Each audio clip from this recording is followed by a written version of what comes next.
Good evening and welcome. Glad you guys could join us. We'll get started in just a minute. We're going to give people a chance to log in and we'll get going in a minute. I want to let you know about our Q&A. You may find that that the chat is unavailable for this call, but we do have our Q&A box down below. You have any questions or comments that that you would like to submit for the panel, you can go ahead and do that there or at any time during our program. Like I said, we're going to give just a few minutes for people to get logged in, and then we'll get underway.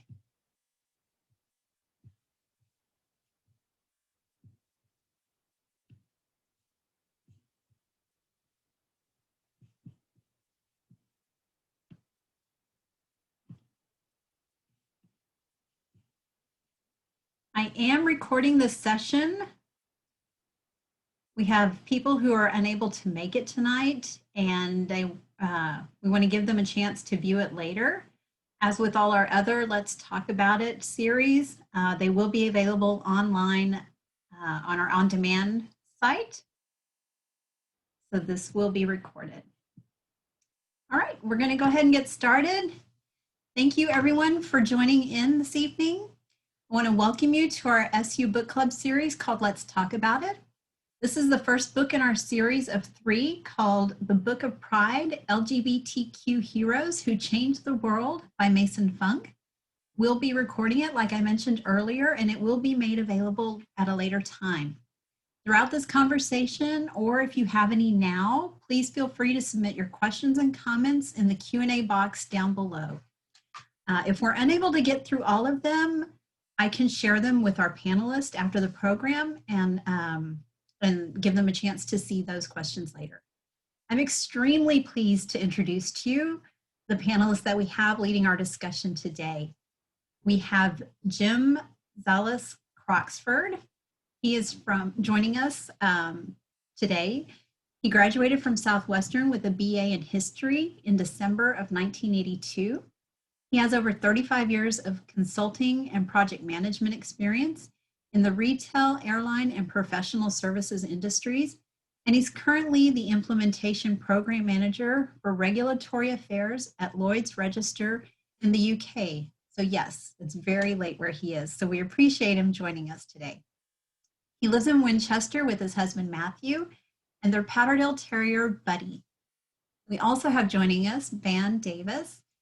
He's with the, Witchy Cooperative for Educational Technologies, or WCET, in March 2021 as their Chief Strategy Officer. Prior to this role, he served as founder and principal of Boglum Consulting, where he worked with colleges, universities, and nonprofits on strategic planning, higher education policy, and research. Van has over 25 years experience in higher education as a faculty member, academic advisor, state policymaker, and ed tech executive. He holds a PhD and an MA in 20th century United States history with an emphasis in civil rights from Vanderbilt University and a BA in history from Southwestern University. He lives outside of Austin, Texas with his beloved wife, where he enjoys hiking, camping, and building Lego models. And we have joining us Kevin Moore. Kevin graduated Southwestern in 1999 with degrees in political science and theater and was a member of the Phi Delta Theta. And after 17 years in the classroom at Shefton High School in Plano ISD, he moved to Central Administration, where he currently serves as Plano ISD's Director for Advanced Academics. Kevin remains active in numerous Dallas stages and has been named Actor of the Year and Favorite Dallas Actor by the Dallas Voice. He holds an MED from the University of North Texas and is completing the dissertation for his PhD in Curriculum Studies, which examines personal and professional identity development in lesbian and gay perspective pre-service teachers. Sorry about that. Kevin married his husband Joel in 2017 and lives in Dallas with their dog Max and cat Olivia Pope. Thank you all for serving on our panel this evening. And with that, I will now turn the program over to you, Anne. Thanks, Serena. So I wanted to start for a couple of reasons. One is, reflecting on the nature of this book and the nature of history and stories. And another is that I have a very personal connection to what's in this book as well. But, the nature of history is, as a historian, is to make the invisible visible. And we do that oftentimes through stories. And I think that is the power of this book, is that it collects voices that have been ignored by traditional history. And that is a way, by elevating these voices, we have a way of making a group of people who have historically been very invisible, finally visible, and provide them with an opportunity to exercise their voice. This would, I think, by all accounts, be a very personal book anyway, and a very powerful one. But because it's oral history, the nature of the stories are so highly personal. I think that's what gives it its power and its ability, I found, to find people's stories that I really related to. I discovered the third interview in that I had a connection to this book, because the third interview is Casey Potter, who was an assistant dean at Vanderbilt University. And Casey was still dean when I was at Vanderbilt. And that really made me reflect on how much of our history is recent in the last 30 or 40 years. I think for me, it's easy to become fixated on where we still need to go, especially as a transgender man. It's very easy for me to fixate on this, where we are and where we need yet to be. But this really forces us to think back on where we've been. And I'll share one story before I sort of throw it over to the other two panelists. When I read Casey's interview, there was a whole series of memories that came flooding back for me. I was at Vanderbilt from 1991 to 1996 and went straight from Southwestern. And I spent about 2 decades as a lesbian before I began to transition. And so while I was at Vanderbilt, I was a newly out lesbian and was desperate to find community. And it wasn't that easy to find community at Vanderbilt University in the 1990s. And I remember seeing an ad in the campus newspaper for the campus LGBT group that said, if you're interested, send a note to this campus address, completely anonymous campus address. And so I sent a note, and I get a note back in my campus mail saying, we want to meet with you at this date and at this time, and then somebody will walk you over to the meeting. So the atmosphere on campus was such that even in the 1990s, they were vetting people before they told them where the meeting took place. And I remember being walked into Casey's house on campus, because he lived on campus, and the warmth and the welcome that he gave. And I didn't realize, I think I sort of intuited that Casey was never completely out on campus. It was one of those don't ask, don't tell policies at Vanderbilt. And so I was sort of struck by not only hearing some of the recollections of his time and how it overlapped with my time at Vanderbilt, but I was also struck by the fact that this was a man who had dedicated his life to students, and especially had dedicated his life to queer students who didn't have the opportunity to find a partner until after he retired. And that, to me, really sort of indicates not only sort of how far we've come since then, but even as late as the 1990s, how far we still had left to go. So I don't know if Jim or Kevin, if any of that resonates with either of you, or if you've got another sort of recollection of the book. I'll jump in if you don't mind, Kevin. One of the things that resonated with me that you just said, Van, was the voices that we don't often hear. I also was a history major at Southwestern, and one of the things that Dr. Dawson taught me very well was that history is written by the winners. So you very rarely read history from women's voices, from people of color, from people in developing countries. It's usually a very Western centric, and it's usually a very male centric um, uh, version of events. And the interesting thing about this book is, as a historian myself, I thought, and also as a gay man, I thought I knew everything there was to know about the movement. And going through this book, it struck me that the only person that I knew, that the only name that was familiar to me, was Diana Nyad, and that was because I was a swimmer in high school and I knew her as an Olympic swimmer. So it struck me that, as someone who should know better, someone who lived through a number of the events that are described in this book, and someone who reads voraciously, the fact that I didn't know in fact, hardly any of these people's stories just emphasizes even more that this book is important and these stories need to be captured. The other thing that struck me is that this is just the first step in what will be an ongoing project, because these are all US voices, and obviously there's a whole world in the LGBT community around the world that they'll want to reach out to as well. So there's much more work to be done. There's much more content to be found on their website as this project continues to develop.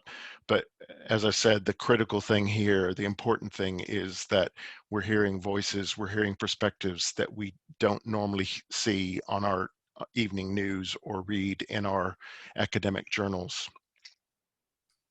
I agree completely with both of you, and we'll add to the voices part that, to me, it's not just important that we're hearing from these different groups of people, but that we're hearing from these people specifically, because this project that birthed this book is capturing voices of people who, some of them are no longer with us, and they will all not be with us too much longer. And they come from such a particular moment in our history that if this project were not done, and if this book did not come out of that project, these voices would have been lost forever, because there was no other way for them to be able to capture their thoughts and their experiences and their memories throughout this process. And I'm so thankful that Mason initiated this entire thing to this mission to go and seek out these voices. And I mean, I remember the woman that he could only correspond with by snail mail because she didn't have a computer. Just the tenacity that he must have had to go and do all of this.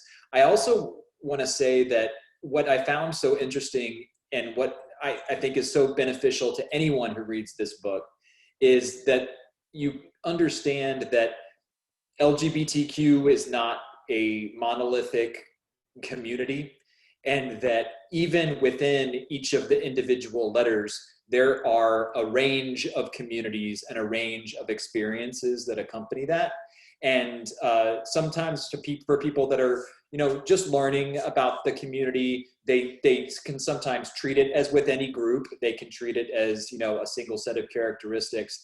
But those of us that have lived experiences know that there's good, bad, and ugly. And this book didn't try to sort of deify any of these heroes. They talked about their deficiencies, their issues with drugs and alcohol. I mean, you had bar owners and drag queens and people that had been in prison and people that did, not great things in their past, but that what they all had in common was that they were able to speak their truth and to initiate some sort of change on some level.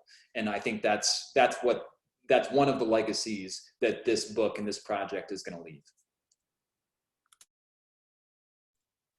And I think one of the things, I'm not sure if this resonated with either of you, but one of the things that I thought was really important is I realized how complacent and how comfortable I've gotten.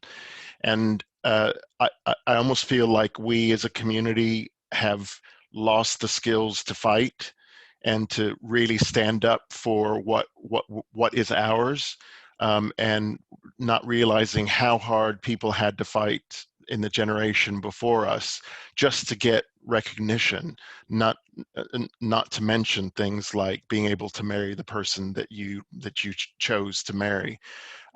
So I think as we move in very uncertain times here in the UK and in the US, we need to be very, very conscious that the rights that we have, the liberties that we have, the freedoms that we have to express ourselves, to love who we want, to live how we want, we can't take those for granted. And we need to learn these lessons of the elders who fought these battles, and learn the tools that they use to organize and to take action and to take the rights that we all deserve as human beings. I think on one level, I agree with you, Jim. I do think that many of us have grown complacent. I think, though, that there are sections of our community that have not grown complacent because they don't get to enjoy those rights. You know, we just recently had the Transgender Day of Remembrance, which is a day that honors all of those transgender individuals who have been killed in the last year. And it was the largest number since this day has been in existence. And almost all of them were transgender women of color. So, you know, I think that there are segments of our community that still do not have those same rights and freedoms, and that many of us have. You know, I was really struck by the amount of intersectionality there is in this book. You know, that it's not, as you said, Kevin, it's not portrayed as a homogeneous community, but a community that's full of diversity. But it's also, there were so many people in this book where it's clear that their experiences of being gay or being a lesbian or being transgender were very much intertwined with their experience of race. And that was something that I saw that came out sort of over and over again, and that colored how they interacted with the rest of the queer community in many ways. And I was really struck by something that James Cradle said, where he talked about how we all have this responsibility to interrogate racism, and that until we're able to pull racism out and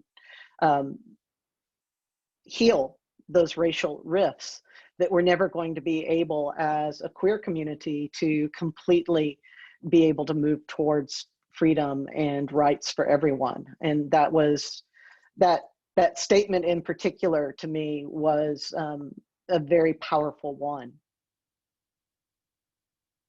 And that plays into the complacency too. I think that sometimes the groups that are sometimes being a little bit, they have a privilege in their complacency because they don't have to fight for the same things that other groups, even within you know, the same group of people that you identify as, do have to fight for, which is an issue. I do like that we had a president for the first time that acknowledged the Transgender Day of Remembrance. With that was a nice thing. But I think as if you were following the Supreme Court arguments today, we can't rely on our courts to protect us anymore. And right now, if you're gay or lesbian or trans, then you have employment protections only because of a Supreme Court decision from June of 2020.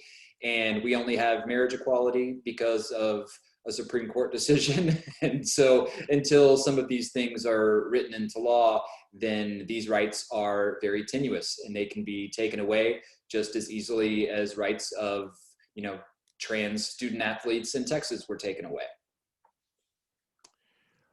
When I think that I think that's a very good point, Kevin. And when we look at the fact that a woman's right to choose, which has been considered settled law for over 50 years, could very well be swept away in the next few days, imagine where they'll go next. And I think that's one of the things that the LGBT press has been making a big deal of here in the UK, because there is absolutely virulent and transphobia in the media and in the right wing here in the UK. And the point that they make is they're going to come for the T and then they will go on for the rest of the LGB. So you cannot be complacent. They're coming for all of us at some point, and they're taking all of our rights back. So it's critically important that if one of us is attacked, if one of us loses a right, we're all in a way losing a right. So I think the fact that this book reflects a very broad community, a very diverse community, lots of different voices from lots of different backgrounds, and to be honest, that even the LGBT community itself has evolved since I came out in the 70s. Because when I came out, it was just the gay community, and over time we have significantly added and become a bigger tent, which is, I think, is a wonderful thing. But I want to make sure that everyone who's in our wonderful tent has the same rights and the same protections that I've enjoyed for the last few years. And I think that raises the issue of how do we begin to work to protect those rights and to expand those rights. And one of the things that I was struck by is this very sort of classical balance and dance that most civil rights movements go through, and that is trying to balance: do you advocate and work from within a system, or do you advocate and work from without a system? And we have really powerful stories in this book of folks that did both. You know, I suspect very few people know about the July 4th Reminder Day protests in the late 60s, early 70s, where you had a group of folks in their Sunday best who very quietly picketed in front of Independence Hall in Philadelphia. These were folks asking for rights. These were folks that were not trying to work from outside the system. They were very much trying for work from inside the system. You know, Jameson Green, a trans man who has worked from within the system to reform the Harry Benjamin standards that take care of all transgender care. And at the same time, we've got folks that are working from outside of the system. You know, if you think about ACT UP and Queer Nation, you know, I love the Lavender Menace of the 1970s. You know, the Gay Liberation Front and their zapping, you know, disrupting Walter Cronkite's nightly newscast. But it takes both. And we've got examples of both of those here. I think one of the things that we have to try to figure out as a movement is how to leverage both of those, because there's both those that work from inside systems and those who work from outside systems within our tent. But we also don't always talk to each other. And we also don't always appreciate each other. Agreed. And I do also like that the book pulled in key allies that were important, because that they have to be a part of this coalition. It can't begin and end with this group. It has to involve other people to harness power, because they're just as visible, if not more visible than we are. And their voices are just as important. I'd have to give a shout out, if you were interested in any of this early stuff about Gay Liberation Front and the Daughters of Bilitis and Lavender Menace and all those stories, I have to recommend a book called The Deviants' War, the homosexual versus the United States of America, something like that. But The Deviants' War is the name of it. It's by a very smart Harvard PhD grad recently named Eric Cervini, and it's all about the early years of the movement. And Frank Kamini, who was mentioned in the book, is he was one of the first sort of the first face to the movement, very much pre-Stonewall. So shout out for that book as well. And I think one other thing that struck me from what you've just said is that keep in mind that most of these people in this book are from pre-internet times, so we don't have recordings of them. We don't have selfies, we don't have videos, we don't have tweets, we don't have their words to keep a record. And one of the positive things of social media days is that we over document, if anything. So we are doing a much better job of capturing moments which will be seen as historical moments by people in 20 years time. But these people were all living the history, and they might have written it down, or they might have been in a newspaper article or had their picture in the paper or whatever, but there's very, very little documentary evidence of that period of time. So I think it's even more critical, as Van said, as these people increasingly are passing, we've got to capture these stories now. And also we need to get these stories to a wider audience. People need to realize that there is more than just the stories that are coming to them via their social media channels. Read a book. Please read a book. Yeah, I mean, the idea that all of these people were activists without the performativity that we have today because of social media. So you have, an Instagram model who's shirtless in a face-tuned picture, like holding a sign for gay rights or whatever.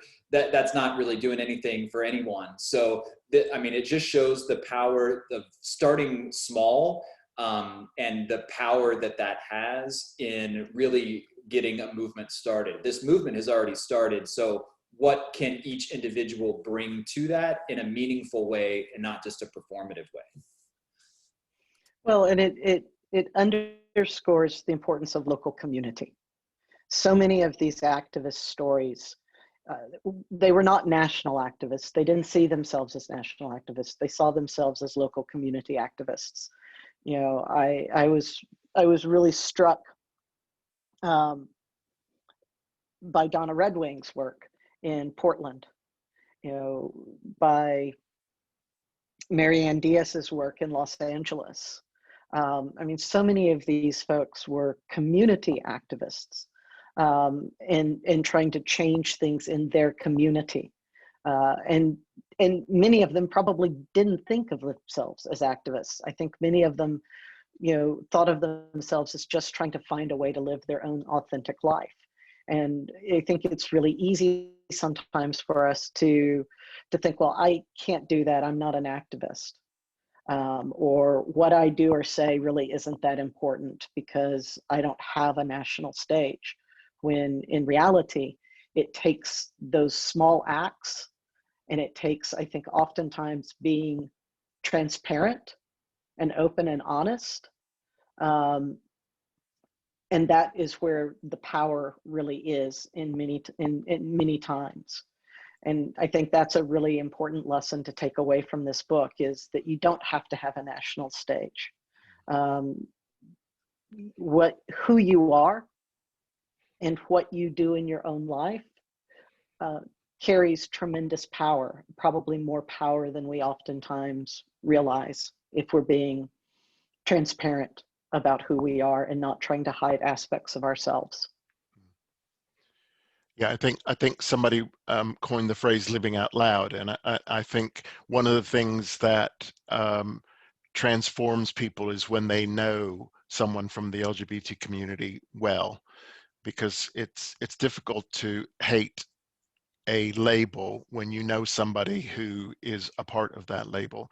And I think that's where our movement and our struggles parallel the women's rights movement and the Black rights movements as well. Is people have to be seen as equal. People have to be seen as human beings. People have to be seen as the same as, not different from. We're all human beings at the end of the day.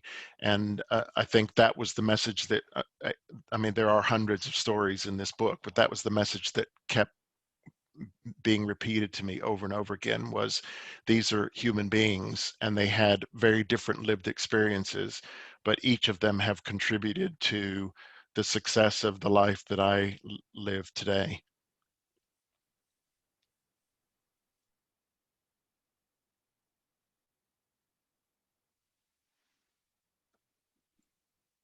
I'm curious if there was, so I found as I was reading it that there were a number of places that really resonated with me and that I could identify with. And you know, I think for me, my transition has been a very individual transition. I've never had the opportunity to really be a part of a large transgender group of folks. And so I was really struck as I was reading a number of these stories, how resonant I found them and how much I could relate to them. You know, one of the interviewees talked about how he grew up feeling defective, and I can resonate with that. I grew up in conservative West Texas in an evangelical tradition. I felt very defective. And it wasn't really until I got to Southwestern and had wonderfully powerful examples of gay and lesbian faculty that I stopped feeling defective. So I'm wondering if there were parts of these stories that really resonated with either of y'all. Yeah, I was closeted throughout Southwestern and beyond Southwestern. So it was, to me, it was a lot of all of the stories that fell into those familiar patterns of, you know, live your life as the culture of the time dictated. You get married to someone of the opposite sex and you have children and you just try to make it work. And then you realize it's not working and you have to make a change. And it's whether that happens, you know, earlier in the marriage, and for some of these people, they were not able to make that decision for themselves until much later in life. But there's a change that happens when you are able to speak that truth and live your truth. And to me, that was just the most affirming thing, is knowing that that's I think a commonality, that no matter what part of the spectrum you come from, we all have that moment where not only before we tell anybody else, we first have to tell ourselves and understand ourselves. And I think that was a common thing that I saw throughout so many of these interviewees that really resonated with me. It's interesting from my perspective because these stories resonated with me even though they didn't really reflect my lived experience. So I never felt defective or different. I never felt uncomfortable. I was very aware of my sexuality from a very, very early age, and I never really felt like there was anything wrong with me. I knew I was different, but not different in a bad way. But have lived my whole life surrounded by people who have had horrific experiences, either thrown out by their families or they've been abused. They've tried to commit suicide. You know, there is so much pressure to conform, as you say, and to fit into a very square box. Especially for men, but for young women as well, to look a certain way, to act a certain way, to be with a certain type of people, to have a certain amount of consumer goods, etc.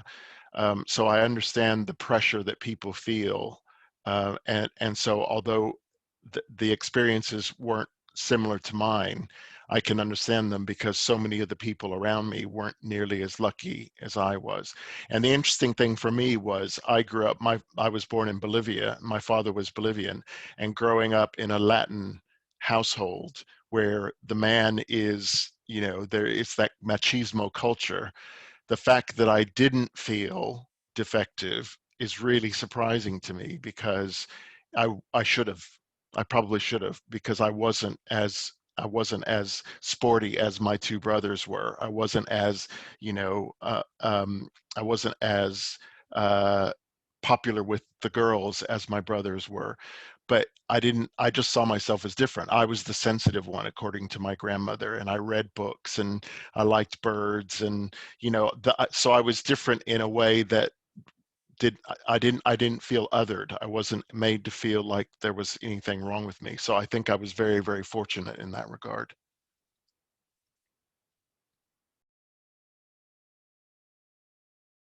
But the one thing I do have to say, Van, coming to Southwestern was definitely a life-changing experience. So I think most university students will probably agree with that. And I think more change happens in the 3 or 4 years that you spend in university, both for the good and for the bad. But it's a time of experimentation. It's a time of learning. It's a time of having your mind blown on a regular basis. And I think it's a particularly good time to expose our young people to lots of different experiences and lots of different types of people, lots of different ideas and ideologies, but also to equip them for the challenges that are coming their way. And I think Southwestern prepared me very, very well for what was coming in later life.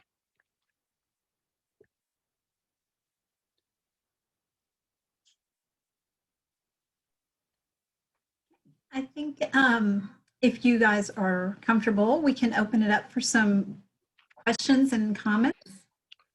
That would be great. All right. So audience, if you guys have any questions or comments you'd like for our panelists, if you would submit those into the Q&A below, and we will make sure we get those to them. I did want to say one thing about the book, that the section with Casey Potter, and it was kind of subtitled "The Reason He Jumped," kind of stood out to me because when I read that, it sort of seemed like there was this presumption that people had, like, oh, I know the reason why, even though maybe they didn't necessarily know that the reason he jumped was because he was dealing with these issues of being gay, right? But I didn't really get a sense that, like, I think we were led to believe that that was the reason, but it was interesting that that was just the assumption that was made there. And I also understand that there is, high suicide ideology, at least, when there is uncertainty or having to come to terms with talking with, family members, or having them find out, or things along those lines. And I'm just wondering, in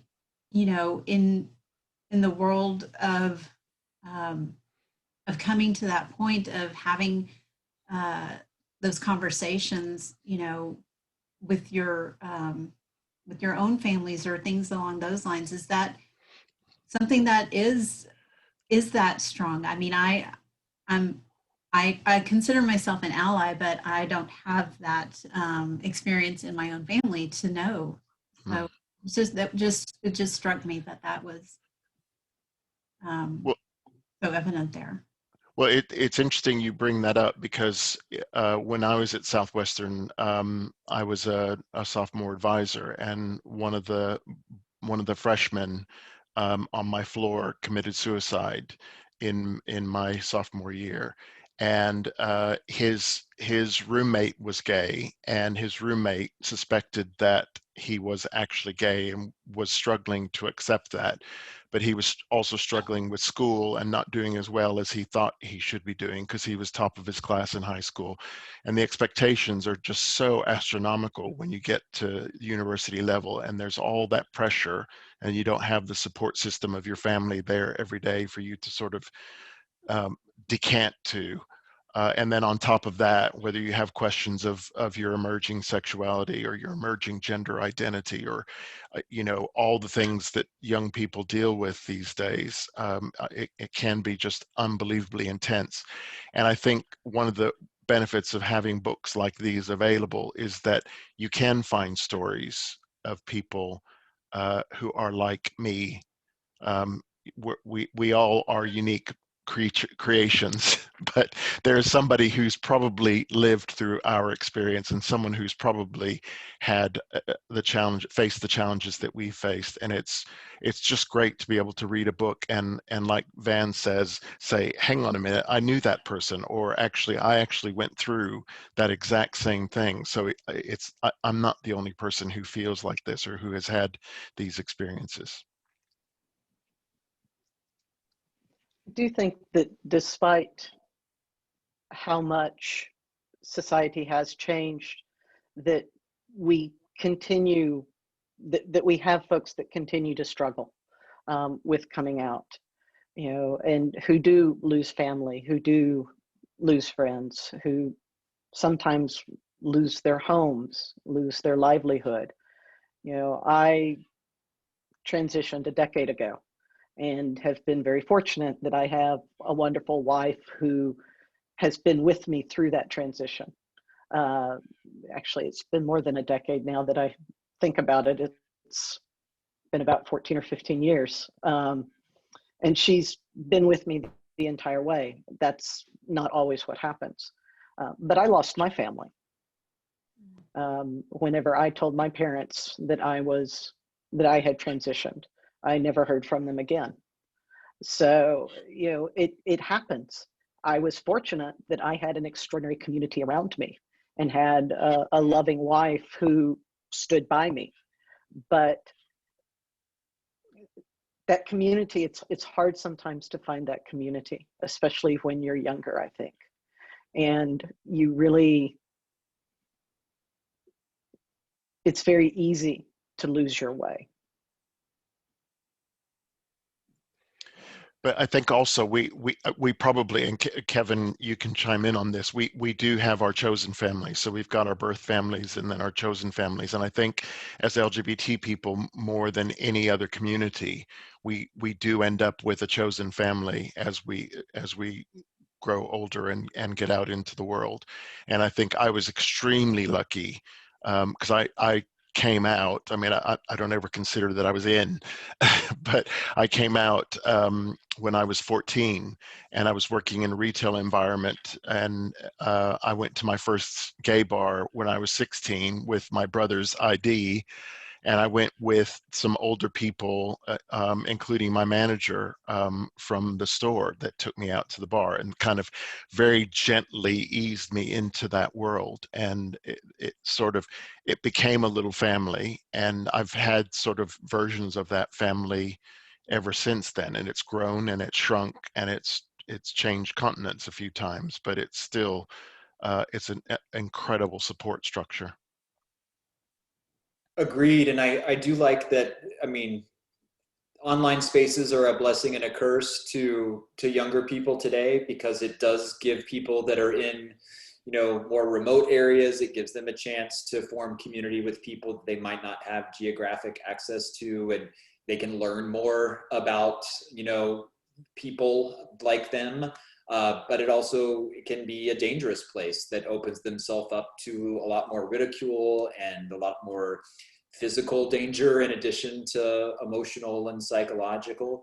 So I think that I think we think that because things have gotten so much better culturally, that things are better across the board. And so I echo what y'all are saying in that that's not necessarily the case, and that we have to find our people and find the people that we can trust and love and keep them. We got to keep them close to us. Yeah, I was surprised to hear the numbers that you mentioned earlier, Van, about the transgender community being the highest this year of what? I'm sorry. The number of people who have been killed. Yes. Yeah. Yeah, and it's the same here in the UK. It's been a record, you know, the sort of record you'd never want to hit, but it's been a record year for transgender deaths in the UK as well. Yeah, and that surprised me because I feel like that's like a bit of news that we just haven't heard. You know what I mean?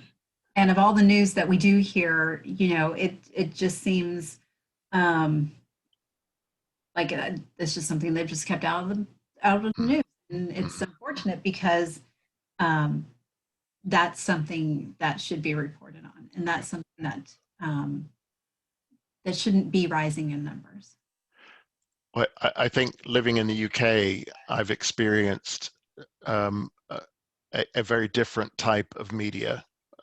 The media, the news in the US is a very commercialized, very capital centric, very let's sell product, um, uh, very much subject to their corporate masters. Whereas over here in the UK, the BBC is more like NPR, so it has a it's supposed to be non-biased, and I'm sure some bias does creep in, but we do hear, and also UK is obviously a far smaller country, so you do hear these stories in greater detail, but people take more interest, and we don't have commercials on our news programs here, so there's a lot more time for just news.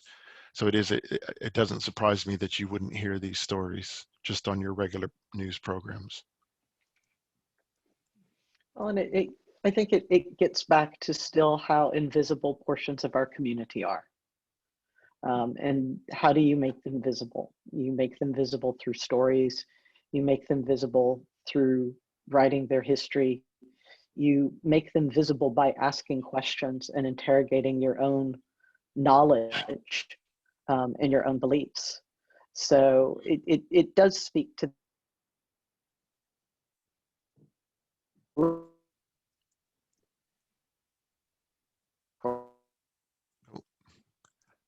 I think we've lost Van. Hopefully we'll get it back. Yep. I think one of the examples of being visible is the use of pronouns, and I was really pleased to see that you've got your pronouns on your titles, Van and Serena, and I feel badly that I didn't put them on mine. But it is something that even a year ago, it was just about unheard of, especially in the corporate world, people talking about, we've had debates at work about whether we should close our signatures, you know, because everybody has the standard signature that they append to every email, whether we should include our chosen pronouns or at least allow people to put their chosen pronouns in their signature. And that, it seems like such a very simple thing, but it sends a signal to the people that need those sorts of signals that it's okay to talk to me. And sometimes that's all you need, is to just say, I'm a safe place, I'm a safe shoulder to cry on, I'm a safe ear to bend when you need to reach out to me. So I think it's just those small things that they may seem like a small step, but I think it's very important. Van, are you back?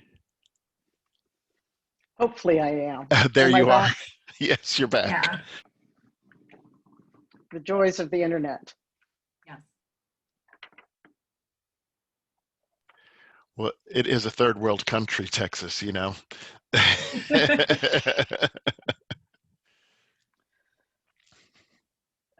Have a very silent audience tonight, so.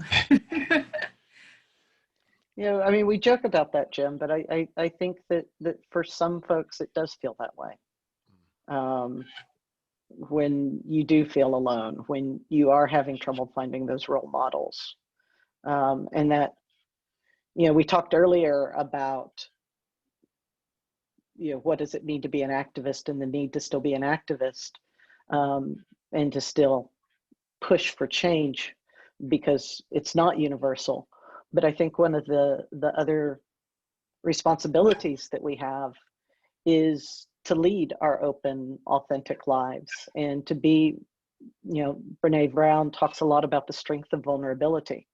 And I think sometimes we forget that and forget that there are folks that do desperately need that lifeline, and how how can we be those lifelines for them?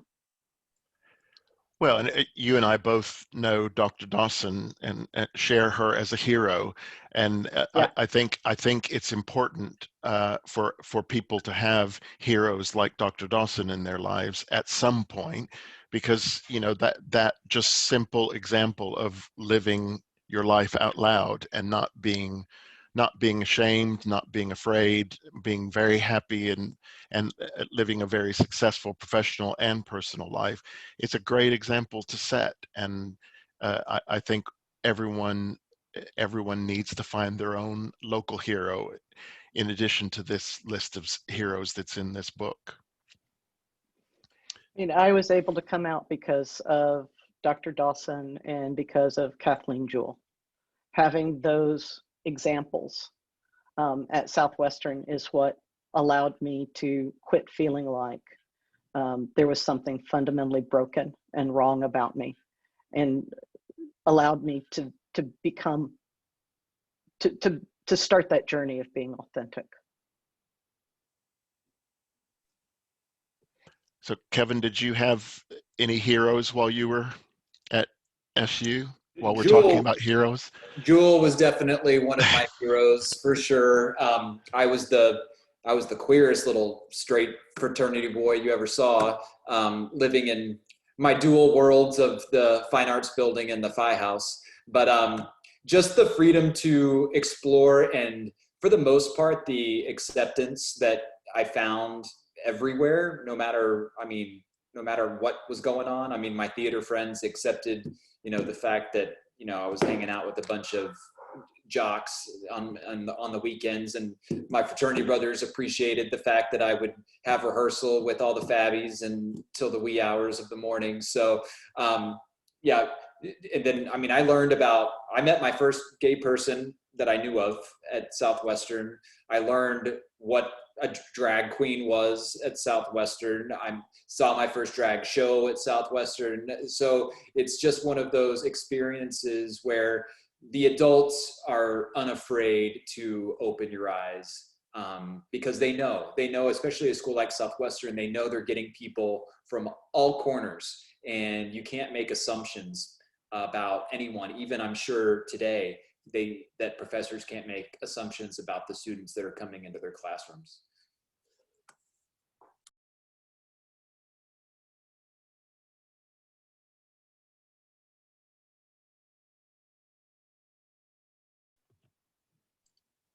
So Craig has said he doesn't have a question, but he wants to thank and commend the panelists for sharing their stories and truths. Van, I'm sorry, I don't have my prescription. For years, and have been a hero in my journey in trying to understand and be sensitive to the transgender experience. I wholeheartedly agree with your assertion that sharing your stories with those you encounter moves the needle in powerful ways. Yeah, and I think that's the one of the points that I was trying to make earlier. There are only a very small subset of the stories ended up coming into this book, and so there are many more stories on the website, and there are many more stories around the world to be told. But I think all of us, in some way, you just never know whose life you're going to change just by telling your story. And some people might think their story is too dull, nobody would be interested, but there's always somebody out there for whom your story will resonate. Well, I want to give our panelists a chance to give their final thoughts before we close for the evening. So Jim, why don't you go ahead and start us off? I think that the most important thing for me is, I think we've mentioned it once before, is for us not to be too complacent and to take these stories from this book, take the lessons that these people learned, the battles that they fought on our behalf, and just be prepared, because we may very well be fighting the same battles again in the years to come. But also, you can read these stories. These are human stories and very funny. They're very moving. you might get outraged and angry at some of them, but I think one way or the other, you'll find all of them very interesting people. So it's well worth you taking the time to read them. But the one thing that I will urge you to do is to live your life as authentically as possible. It's so much easier to function when you're not having to think about using the right pronoun for your partner when you're with strangers. It just doesn't matter at the end of the day. So live yourself, be proud of yourself, and enjoy life.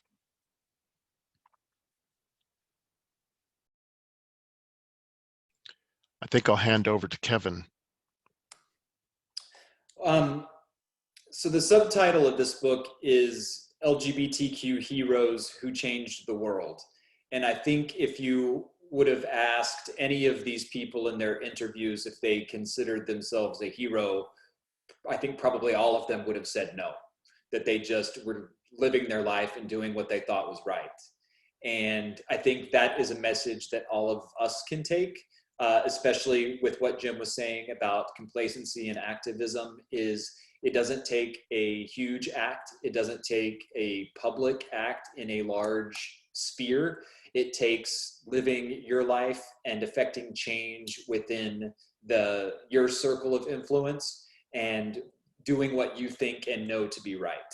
And I think that's when you are able to change the world. And just to build on that, what Jim and Kevin have said,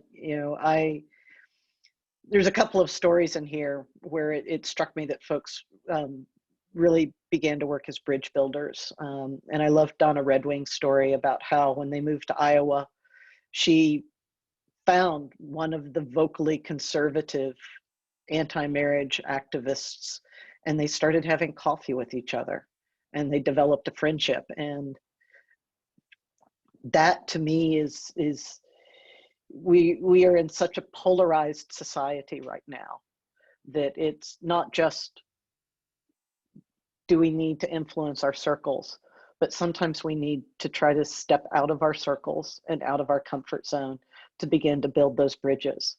Because I do think that stories, personal stories, make a difference at the end of the day. It's much harder to hate someone when there's a face associated with them. It's not nearly as easy to do it. It's very easy to hate someone when they're them, when they're the other. But when there's a face associated with them, it's just awfully hard to do when you're looking across the table at another human.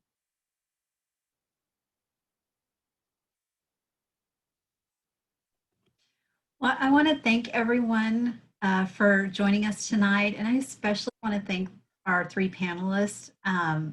You guys just put to words so beautifully everything about this book, and I really am going to give a thoughtful reflection to tonight's program. Thank you all so much. Please join us January 12th for On Earth, We're Briefly Gorgeous, and January 27th for Raising LGBTQ Allies. We've got 2 more in our series, so look forward to having you there.